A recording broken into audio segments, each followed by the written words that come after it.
I got mixed feelings about this and emotional. Back on Thursday, the federal government agreed to hand over thousands of unseen residential school records to the National Center for Truth and Reconciliation. But for some survivors, this agreement has them reliving the trauma all over again. This could be a good thing for some and a bad thing for some people. Susan Caribou attended Gee Hill Residential School from 1970 to 1978. She says the recent news regarding hidden residential school documents brought all the memories flooding back, experiencing a roller coaster of emotions. I wonder why they keep putting residential school off and on, off and on.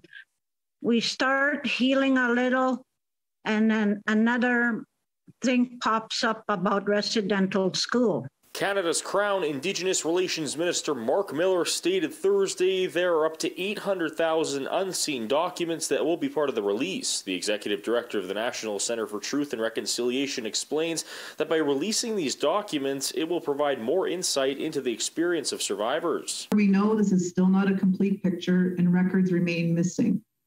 This means that important truths of the experience of residential school survivors and actions of the Canadian government remain untold. Caribou has dealt with extreme tragedy her whole life. Around a dozen of her family members have been murdered or are still missing, and her nephew recently was killed in a hit-and-run near the Pas, Manitoba. With the recent discovery of unmarked graves at former residential schools all across Canada, Caribou says she has been in and out of the hospital due to stress. She says as hard as it is to relive these memories, it's important these documents be released so the next generation understands what she and many others went through. There is a lot hidden.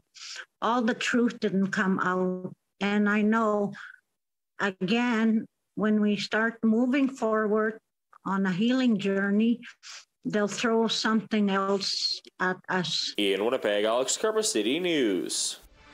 Next on